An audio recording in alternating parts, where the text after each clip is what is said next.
Thank you all for being here. As Sharon said, I'm Greg Cunningham, the Chief Community Impact and Inclusion Officer for the bank. And honestly, you all, I want to touch on three things. There are really only three messages I want you to leave with today. But before I do that, I want to first thank Al McFarland and the team from Insight News for going on this journey with us. And it was a conversation that we had about how we can just bring more transparency to the work that's happening, particularly focused on North Minneapolis.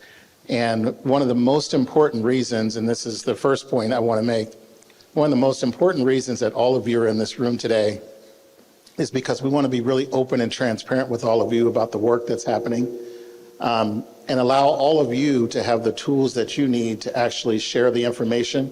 I think what people are craving is much more transparency about the work, much more accountability to outcomes, and organizations like ours, I think, who have the power to convene, to bring people like all of you together, to allow platforms, which we're going to hear about today, the support of Northside Forward, but really using all of your wonderful platforms to help us share the work. The second thing I want to mention is just why U.S. Bank has been involved. You know, I mentioned this at the Northside Forward kickoff a couple of months ago. And when I think about the work that U.S. Bank is doing and how we're supporting the Northside in particular and the region more broadly, but we've had a branch right down the street from here on West Broadway for 30 years. We've been here for 3 decades. And so this is not new. This work is not new to us. Our support and investment in this community is not new. But what's even more important than that, more important than the fact that we've had a branch here for 30 years and we've always been partnering with many of you and others to do this work, is we recognize we can't do it alone. And so while U.S. Bank was so proud to provide a lot of the seed funding for Northside Forward and the work that Tyrese and the team is doing, and I want to congratulate them again on that work. We're really looking forward to hearing her commentary and the conversation with her and Al. But I think many of us have lots of questions about the work that's happening. And we want to provide forums where we can just have more conversation, more dialogue, where we can co-create solutions together. And while U.S. Bank is an integral part of that, we need everybody in the ecosystem. We need other corporations, we need other banks, we need foundations, we need for-profits, nonprofits. We need everybody working together. So this is not a journey that we think is possible with just our support. But we kind of want to be the kindling in the fireplace, right? Like we actually want to be the ones to help start the conversation, to be the ones to help have convenings like this so we can have greater dialogue and support across the entire ecosystem. Before I forget, I want to thank the staff and the team at the Capri Theater. I saw Maya just walk in. Thank you to the staff for hosting us. Obviously, every time I step in this venue, I can't think of the history and just the legacy of what's happened in these walls. So it's always great to be back here. And then finally, I just want to say that there is an opportunity at the end to ask questions of the team of Tyrese and Al to facilitate, because this is about getting questions answered. This is about us having dialogue. This is about the co-creation that I talked about. This is a series that we hope will continue beyond today in partnership with Al and the team at Insight News. We'll be bringing other leaders who are leading very important initiatives forward so that we can be really transparent about the work. And we're really happy to be partnered with all of you and partnered with the team to drive that forward. So with that, enjoy the conversation. Thank you all for coming on this chilly day. I hope you had a wonderful Thanksgiving. I should have said that at the top. And we appreciate you being here, and we look forward to the conversation. With that, Al, I'll turn it over to you and Tyrese. Thank you so much. Thank you, Greg. Good afternoon, everyone. I'm Al McFarland, and welcome to the Conversation with Al McFarland, powered by U.S. Bank. This is a new venture. We're so pleased to be in partnership with Greg and the team at U.S. Bank to present community conversations that make a lot of sense, that are necessary, and that are important and timely. Let me begin, though, with a little history, sort of my elevator speech, giving you context for why we're here and how we're here. I live in North Minneapolis. I've been living here since 1973. This is my neighborhood. I'm pleased to have this conversation with Tyrese because she's from Minneapolis as well. So we're both talking about generations here, legacy, history, and futures that we intend to be bountiful, impactful, and fulfilling for ourselves, our families, and for our community, for society. But it starts with us having this conversation. Greg mentioned that the bank had been on Broadway for 30 years. So I have to tell you, I thought he was going to, that we started Inside News with the support of U.S. Bank. Our first customer, our first advertiser was my mentor, John Warder. Many of you are too young to remember him, but John Warder was the president of First Plymouth National Bank on Plymouth Avenue, where the Urban League, and now there's a daycare center right now. But this history of U.S. Bank, First Bank, and Inside News goes back to 1974 when we began this. I started the paper as a magazine in 74, bought it from my employers, and launched it again in 76 as a newspaper, and the rest, as they say, is history. We see ourselves as the information infrastructure for our community. We have a particular, specific mission to document who we are, where we've been, and where we're going. And what's important about this gathering today is that we're using multimodal systems for creating documentation, creating content. When I started Insight, we saw ourselves as a newspaper that published once a month, then once a week. And now we've evolved to where we see ourselves as an information portal, an information system that is providing content virtually all the time. So it's a big dream, it's a big vision, and you all are part of it. Our role with you, I believe, is to serve you and your vision, your mission, to elevate your thoughts, your ideas, your accomplishments, to analyze the challenges that you overcome, and to document the success. My wife and I, when we pray every day, we end our prayer with this message, that victory is inevitable and at hand. So with that, bear in mind, the victories you seek are inevitable and imminent. They are at hand right now. This conversation is part of that. Well, let me begin. Let me say it's a pleasure to meet you, Tyrese Cox, and to have you in this first of several conversations powered by U.S. Bank. This one, we want to focus on your work and your role at the African American Leadership Forum. You are the Chief Community Revitalization Officer there, and you've got a history that's powerful and wonderful. You're an educator, a leader in community. You've been committed to community advancement. You're a native Northsider.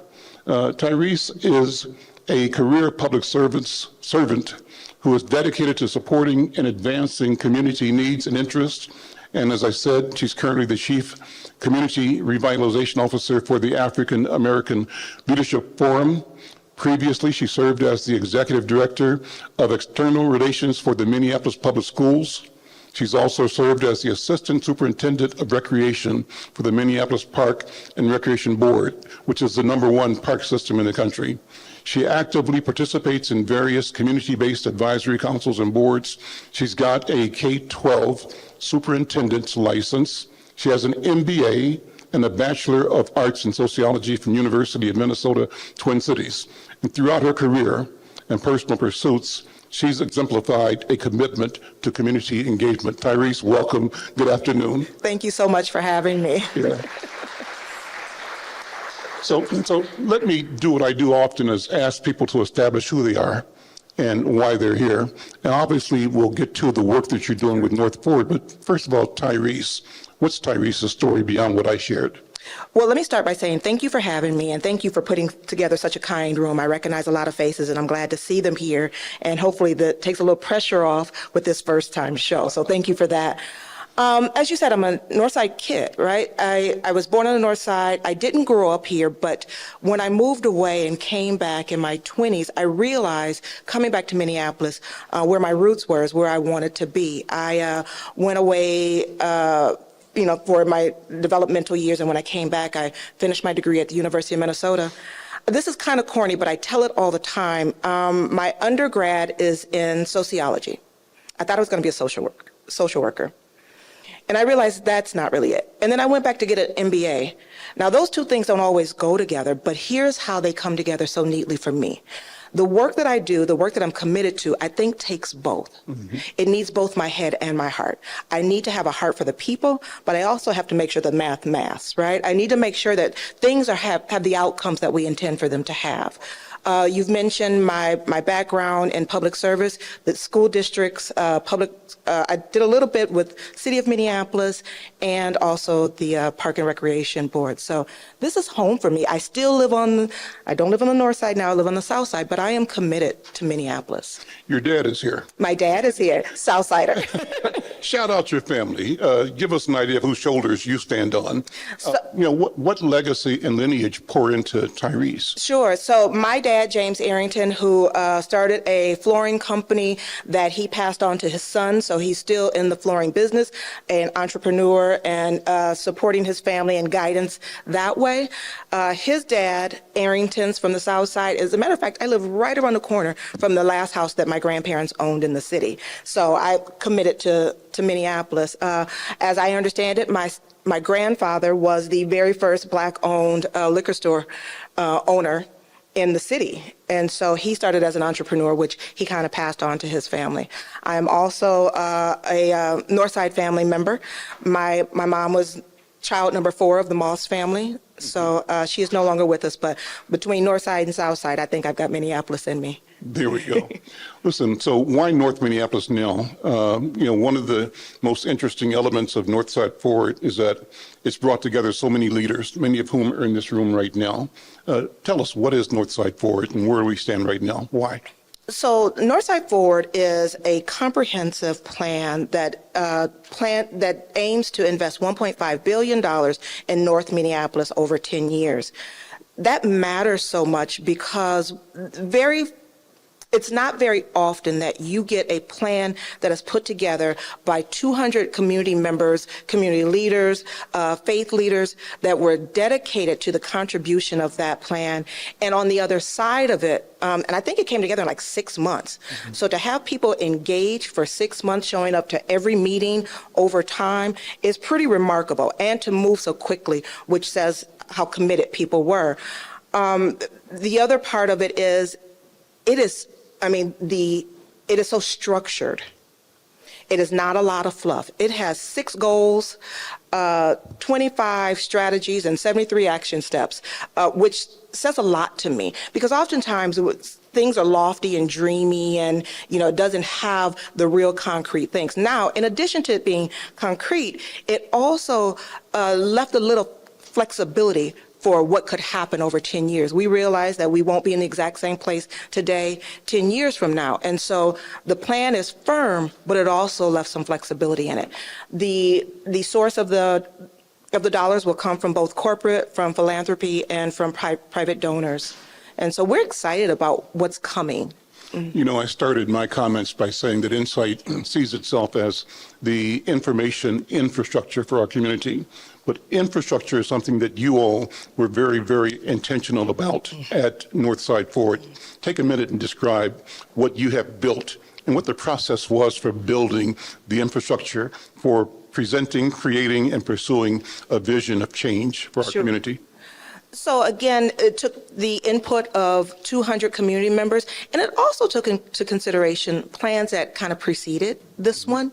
We realized there was some solid work that came before this, and so it was the marriage of some of those previous plans, what the vision, where we are currently, and what the vision the community has going forward. It kind of blended those things together. It considered what already exists.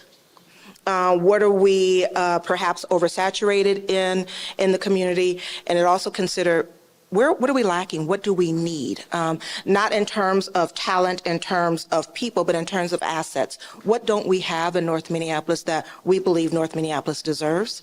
And we want to see that happen. So we worked with, and again, this was before my time. So as I'm attending these meetings, I'm attending as an interested, committed community member. And then when the opportunity to join the team came up, I was like, absolutely. This is what I believe my life's work is meant to be. But they, again, looked at where the opportunities for growth and what could come next. And so take a deep dive then into some of the meetings. You weren't on board, but you've done the research, I think, and you've seen the product. I think we were here at Capri several months ago where there was a presentation. I think Adair Mosley presented this powerful and beautiful document saying, here's a vision, the vision, which, as you described, was a compilation of a number of ideas, a number of hours of research and talking and gatherings where people identified and articulated what would make life the way they deserved it and desired it to be. Talk about that a little bit more. Sure. Before I get to that, I also want to acknowledge that the work acknowledges the things that people are already doing. There's already so much amazing work that's already happening in North Minneapolis. Now, we're not always working in concert. And here's an opportunity to do that, right? So it looks at when I look around the room, some of the agencies that are represented here, it considers the things that you're already doing. And how do we do this together so that we can do it bigger and better and perhaps even more efficiently and maybe even faster? So there's those considerations as well. Now, I'm sorry, I paused, but could you go back to your question for me? So describe some of the conversations, some of the work that went into developing that document.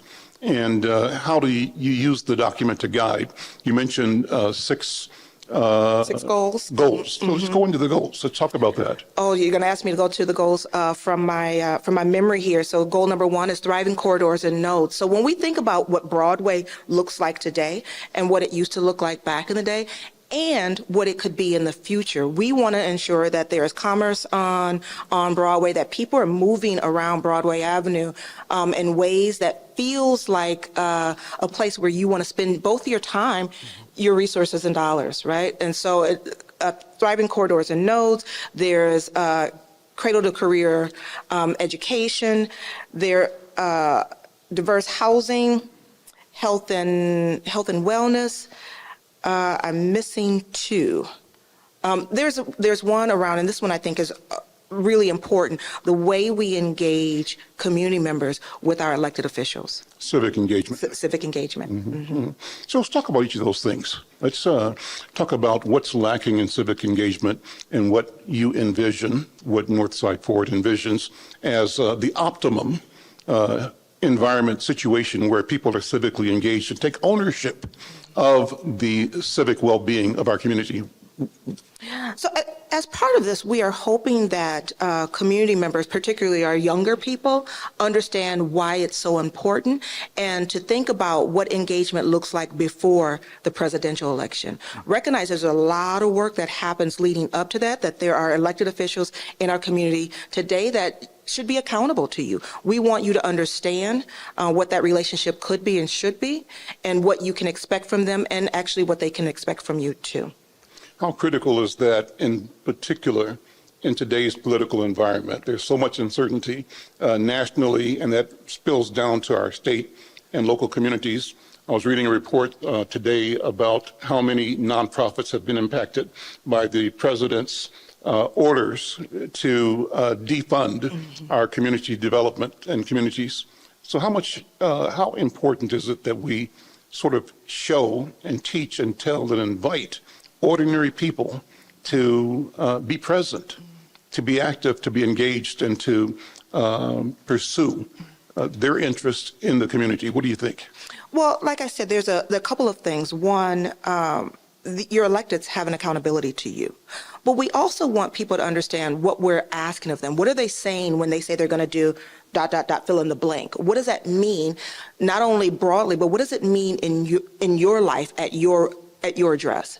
How do you understand this? And we want to make sure that all of these things are eye level. We want to make sure that when people show up, not just during elected time, but when they're showing up, they're taking your calls, that you know what to ask of them, and that you feel like, this is important enough for you to engage early on. Pivot to housing. What's the vision for housing for Northside Forward? There, believe it or not, there is a concrete number. So I believe the number is 1,800 housing units, and that is a combination of single-family housing, duplexes, tries, high density. We want to make sure that there is enough, and included in that is both home ownership and senior housing. When we looked around the community, again, there was an assessment done as part of putting the plan together, what exists, what doesn't. We realized that in the next 10 years, we will not have enough housing in our community to meet the community's needs. And so naming the number 1,800, I think is pretty impressive to say that's the number that's going to come out of this. So when I look at the neighborhood, where I live now since 73 in North Minneapolis, and I drive through and I see that our community really has room for a lot more people. And one of the things we lack is population, and we lack the ability to serve the growth of population. And I think Northside Forward is one of the systems that will help both identify and address and create movement towards building a population in North Minneapolis that doesn't displace the present residents. That's been a concern, displacement, regentrification. So as you have discussed housing and developing housing, what are the considerations and what do you hear? Because there's no single point of view. There's tension. What have you discovered in the process of having the conversation about housing development in North Minneapolis? So one of the things that we are thinking about early on is, one, how do we work with African-American developers? We want to make sure that as we are, as business comes out of this, that we are supporting our own community, right? So that's thing number one. Thing number two is we are also thinking about, when our seniors are aging and they are looking for another place to live, that we create the opportunity for them to stay in community if they choose to. We don't want them to have to find housing outside of North Minneapolis, the place that's familiar, the place that feels home. We want to make sure if they choose, they can stay, because we've built in some housing that meets their needs. Pivot to health and well-being, then it's a natural segue, I think. What about the impact of health care, health services, quality of life resources in our community? How do you address that in the Northside Forward initiative? So the way we're thinking about health, wellness, and safety, from one, access to quality health care. And so we're thinking about that, but we're also thinking about, what does it mean for young people?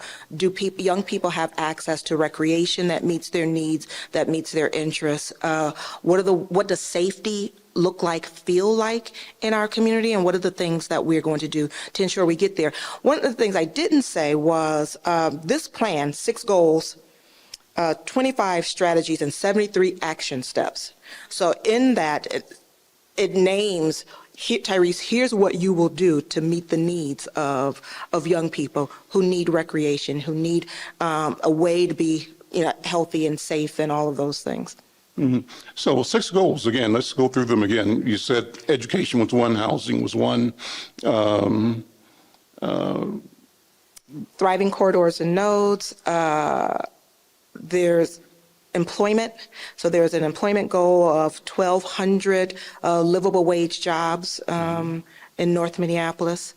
I think that covers I think that was the 6th one that I didn't get to. So corridors, focus on that. What does it mean? So again, where we should be seeing movement and commerce and sit-down restaurants and all of those things, where there should be retail. And what we're thinking about is the primary corridors are Broadway and Lowry, and then there are some secondary, which include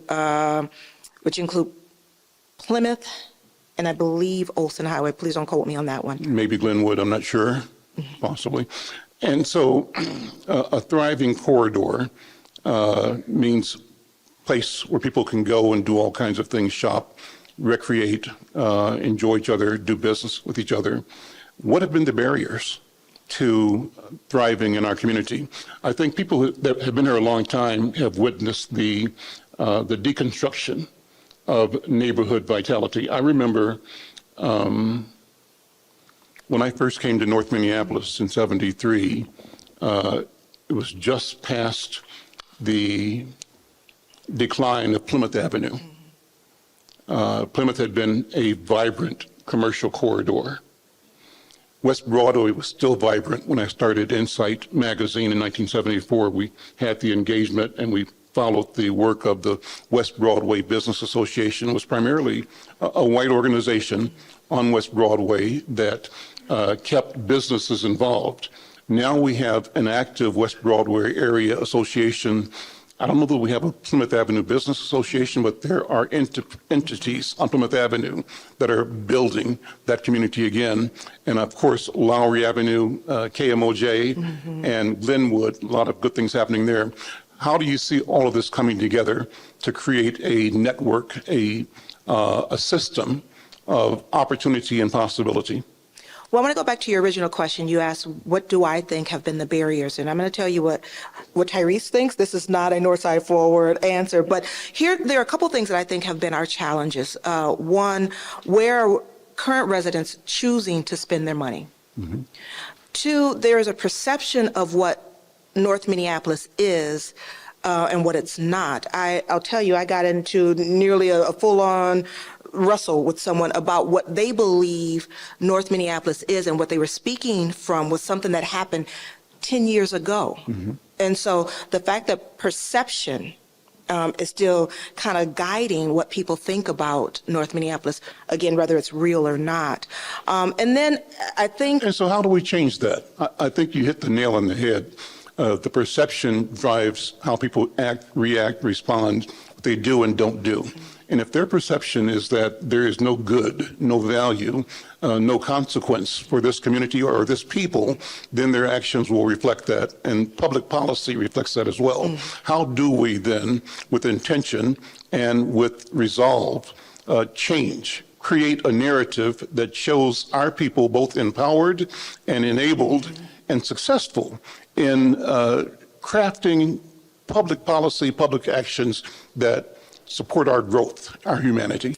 Sure. So I don't think I have to tell it to this room. I think this room knows this very well, but one of the ways we change it is how we tell our story, how well, how often, and how loudly we tell the stories about the good things that are already happening in North Minneapolis.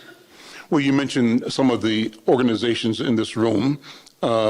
Many of them are doing great work.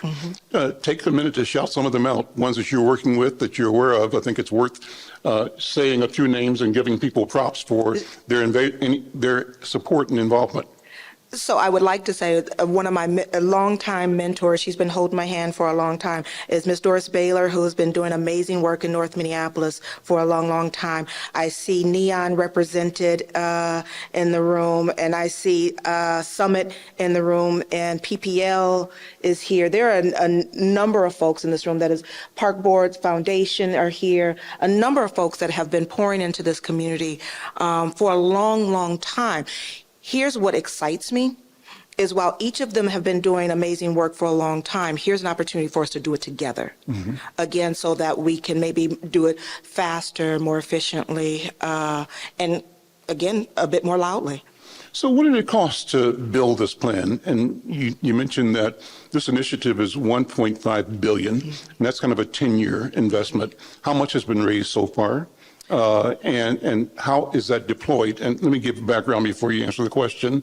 The critical role that U.S. Bank plays in convening partner companies to support neighborhood and community organizations. Talk about that, if you would. A lot of money has gone into building the infrastructure that is leading to the next phase of development. And that development is a development across organizations. That's why you keep saying, and properly so, that working together is the next frontier.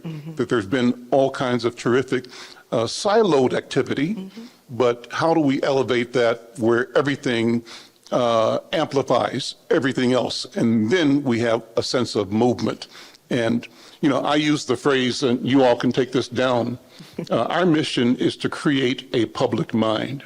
So visualize this. You have your mind, your thoughts, and we all bring our individual, you know, thinking and stories to everything we do.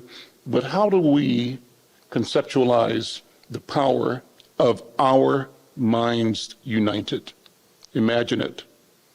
That's what I call the public mind. And our mission today is to create a public mind that everybody can tap into, that everybody can feel reflects his or her interest, their interest, and that everybody can articulate over the dinner table, over the water cooler, at the tennis court, in daily life, because all of it has to do with our development as the excellent human beings that we are. Go ahead. There was a lot in there. So what I think I heard the question was, how do we elevate? Is that? I think there's. And so listen, you know, my questions are really answers. Okay. And so I'm setting it up so you can say what you want to say. And just flow with the conversation. Whatever is on your mind, your heart, just bring that. So I think one of the ways that we elevate is that we continue to look for ways to work together. You know, there was a period, and particularly in the nonprofit world, where we were in competition because resources were thin, right? But I think So let me jump in. So was that intentional or just the way things were? Is it just how the cookie crumbled? Or was there an intentional system of creating division in our community? Well, now listen, see, I want to have a job on the other side of this. So, but the short answer, I think there was some intentionality. I'm reading a book called The Revolution Will Not Be Funded. Mm-hmm. That there's intentionality around, we're only giving little bits here and there, right?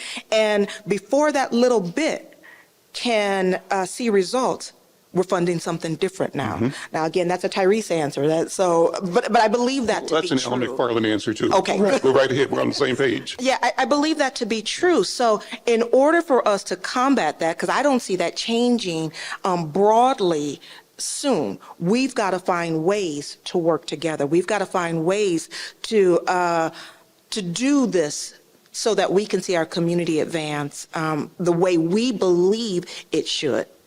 So, you know, I was one of the moderators at the Build Wealth Minnesota event a couple of months ago. Great event. There's a story on it in today's Inside News. Before you leave here, pick up a copy of Inside News and read that story. And by the way, you'll be reading this story and the others in this series in Inside News as well. So pay attention and enjoy the story.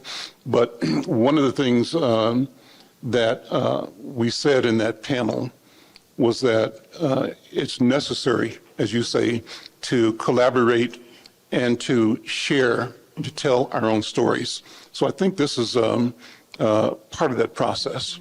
I have another point, but I forgot it already, so go ahead. You know, when I think about what's already happening, Yeah. In North Minneapolis and the way that we can support that, it feels so good. Mm-hmm. It feels good to say that Northside Forward helped this organization do X. Yeah. It helped them get over the hump. So you brought my thought back. Thank you. All right. So here's the thought. You know, one of the things I said at the Build Wealth Summit was in introducing your friend and your former leader from what's the name of Groundbreak. Groundbreak, right? Mosley. And one of the most exciting covers we've done with Inside News was one with a portrait of him. First of all, he's just a striking individual and a great-looking guy, and he was worthy to be on the cover of Inside News. But the headline on the story talked about him leading a $4 or $5 billion effort for developing our community. It was important to me to attach that number, like it's important to me to attach the number you just said, 1.5 or $1.9 billion. 1.5. You're shifting the conversation away from the things we scrapped for at the bottom, and you're laying claim to a system of resource development that is massive and necessary. And to the degree that we begin to change our conversation, not from nickels and dimes, dollars, $100, but the billion-dollar impact of our need and our investment. I think our potential. Naming that Name. number Yeah. also puts some accountability to it, right? So just talking, loosely, we're going to do some things. Naming what it is creates some accountability. And also naming it creates the opportunity for our community to dream bigger, to think bigger.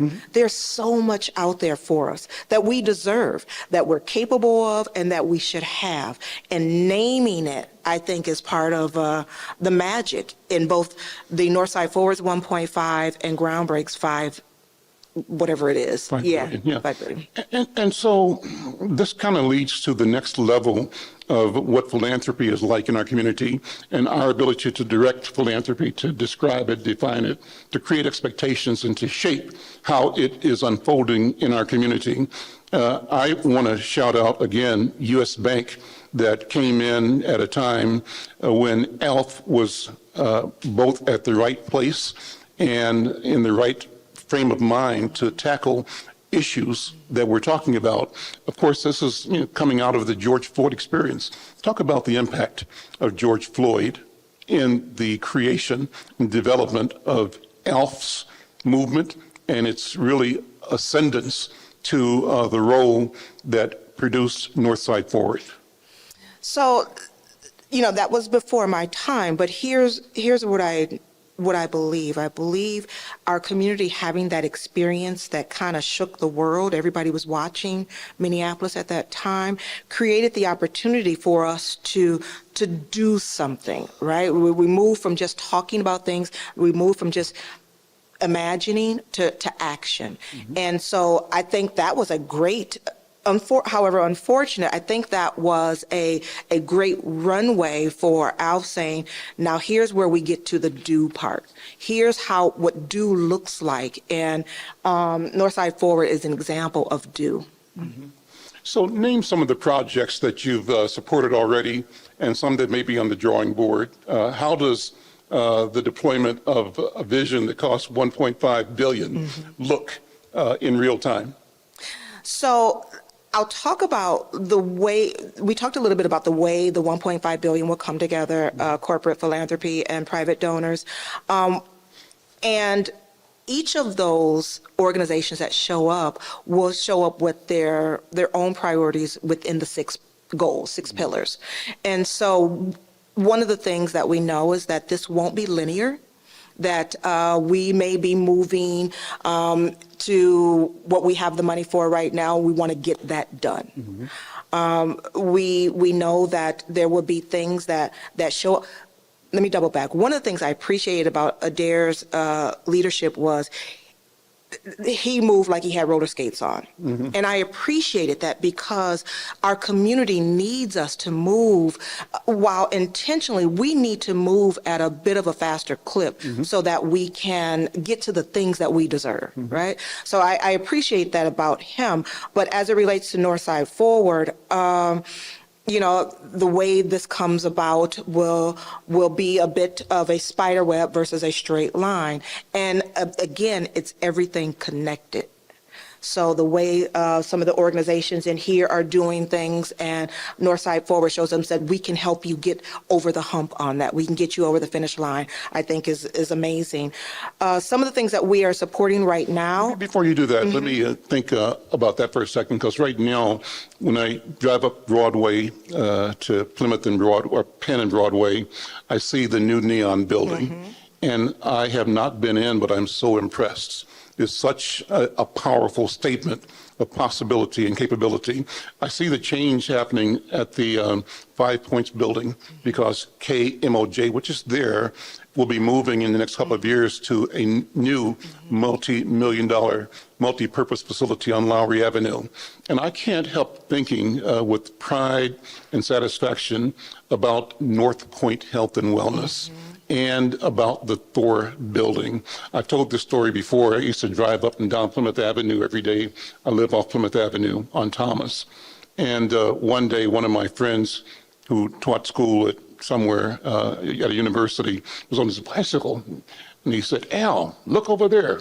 This was at a day when they were excavating what became the Thor building. And so a huge hole in the ground, but it was a city block almost big. It was huge. And a big crane was on top, and the crane had Thor on top of it. "Al, look at this." I said, "Yeah, man, I'm impressed," because they were starting the foundation for it. I said, "This is the pyramid for North Minneapolis." Think about that. Imagine the power, the staying power of the pyramids. Imagine your ownership of the knowledge that created something that has withstood the test of time, the pyramid. Imagine then you driving by a place in your neighborhood, place where you live, because you might have been to McDonald's there, when McDonald's, or you might have been to the gas station when it was a gas station before McDonald's was built, right? So you got a history, a relationship with this geography, and now you see in this place something coming up that stands to be a permanent symbol of your presence, your value, your humanity, your genius, your intelligence, and your capability. And you put that together with what's happening across the street with North Point Health and Wellness. I've used the maxim to say our health is our business. Our health is our business. It's a double entendre. Your grandmother used to say, "Boy, mind your business," right? And the same thing applies here. We have to say our health, that our safety, that our education is our business. And in saying so, we claim both a duty and a responsibility to be present and to give voice to our vision of what our community can and should be. So go ahead from there. Well, you just named 3 or 4 really big things in our community, and their presence is creating so much energy and synergy around what can be, what we can do with that. So, while I haven't been inside the shared kitchen yet either, I'm hoping to get there soon. I want people to be thinking about how you use those spaces. How are you supporting them both, through visiting, through resources, or whatever it is? We've got to maintain those things before we can talk about growing things. It's a both and. We've got to maintain what we have, and we have to think about growth and expansion at the same time. So how do we do that? What does the ordinary resident of our community do to be, so that her or his actions are counted in building and moving towards that direction? Well, we talked a little bit about the way you talk about North Minneapolis. If I'm certain that everyone in this community, in this room, is using positive language, but do me a favor, correct the people that are saying things that are inappropriate and likely even wrong, right? Let's start correcting some of that. Also, think about where you're spending your dollars. If we want to maintain the grocery stores that we have, we got to shop there. How many drugstores do we have remaining? I think we've got one, and that's inside a Cub. When Nana needs to get her medicine, we don't want her to have to work too hard to get it. We've got to make sure that we have the things that we need here. In order to do that, we've got to support what we already have. Shout out to Tilo Wilson. He's in the room, I think, because he's got a new, there he is back there, a new restaurant coming up, a development. One of many positive things happening. And I think we all hear about what Brother White is doing up on 42nd Street in the Camden area. So a lot of good stuff is happening. We need to plug in, tap in, elevate, support it, and talk about it. If I could just add please, one more thing. Sure. That meeting that you have over coffee, have it in your neighborhood. That lunch meeting that you have, Go to Swank, go to Tap In, go to Camden. Let's support the businesses that we have so that we can keep them. So what are the challenges at this point? We kind of have gone through the lament that, woe is me, they won't let us do it.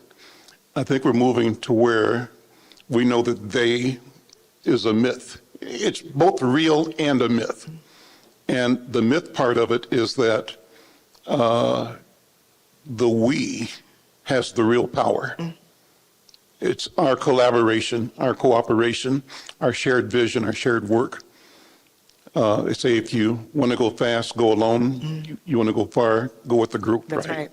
And so how is the group making possibility here going to take us where we need to go from your point of view? That's a really good question. And I think we've named it a few times. We have so much power that we are either downplaying or ignoring, right? And I think when we shift that, when we start to think about what we're capable of, as I said at the top of this discussion, there is so much already happening in North Minneapolis. There's so much talent.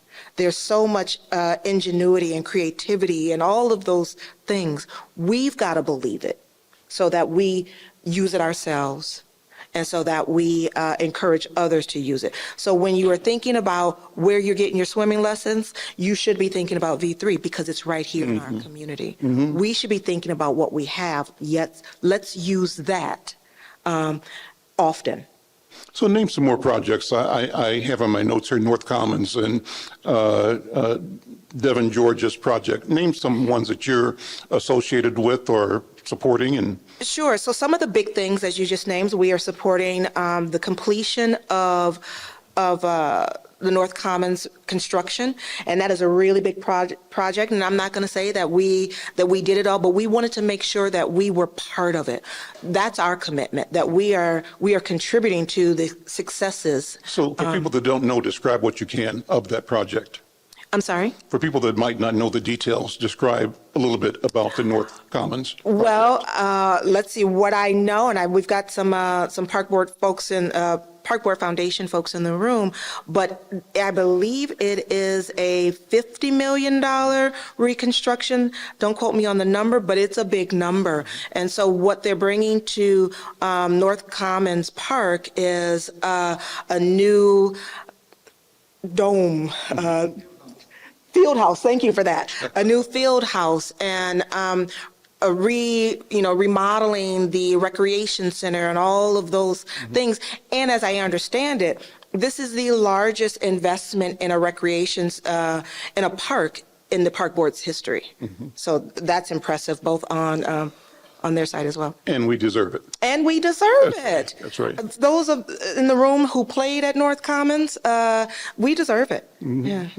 Devon George. Devon George's project is he is launching a manufacturing facility here in North Minneapolis and is bringing a number of jobs to the community. And we have an employment goal as well. So bringing this facility to North Minneapolis helps us in a variety of ways. One, it brings business, but also brings job. Northside Forward has about a 1,240 job goal over the next 10 years. I think when Adair spoke, he mentioned Northside Forward is one of the places where small businesses can go for capital. Is that part of the portfolio? It is part of the portfolio. And so one of the things I've been describing to this point is Northside Forward wants to help get people over the hump, right? So as I'm hearing people say, they can oftentimes get funded to here, but what they need is here. And so Northside Forward wants to help close the gap for some of those things. Okay. Any other businesses you want to shout out right now? The ones that projects that you're working on? So we are supporting in a small way the continuation of North Market. And so we'd love to see people start to shop there again. They're bringing back their 50% off fruits and vegetables. So please make sure you're using It's that a as well. great resource in our community. Yeah. Right. And there are a few small businesses that have been open for some time and are needing some resources to continue. You know, a lot of people took a little bit of a hit, as we know, during COVID, during George Floyd. And so a lot of them have. And what I call the Trump effect. And the Trump effect. We don't want to forget about that. Yeah. And so, again, making sure that we keep what we have. We've been supporting some of the smaller businesses as well. Okay, listen, this has been a great conversation. We're coming to the end of the hour. I want you all in the audience to know if you have questions or comments. We want to create a space for you to ask a question or make a comment. That's important. And what we want you to do is to go to the microphone here off to the side of the stage and raise a question or make a comment. But before we wrap up, Tyrese, I'd love for you to just take a closing statement. Any way you want it, any way the Spirit leads you, to this audience and to those who are listening on radio or on social media platforms. Well, I would like to say again how grateful I am to have this opportunity to do this work that is so important. I want to thank Greg and the U.S. Bank leadership team for having the vision for this. I want to thank all the folks that have contributed to it in some way. This is, again, some of the most powerful and important work that I think we could be doing at this time. Okay, great. And then let me close by echoing my appreciation, my thanks to all of you who are here at the Capri Theater. By the way, this building is magnificent. It's a great resource for our community. And I think we're in the Paradise Room. And the Paradise Room is the appropriate venue for this conversation. Ladies and gentlemen, we're building paradise in our own community, and it's up to us to do it, and we can. And as I said at the beginning, victory is both imminent and inevitable. We are on track, and we are building the freedom that we seek, building the democracy, building the vitality, and we are going to save ourselves, our families. We're going to save humanity in the process. Absolutely. Well, listen, thank you all so much. I'm Al McFarland.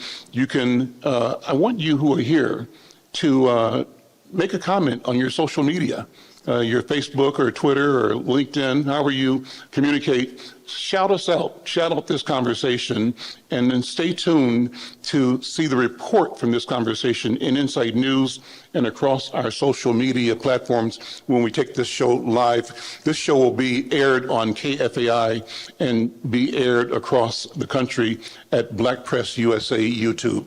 So thank you all for being here. Give yourselves a round of applause.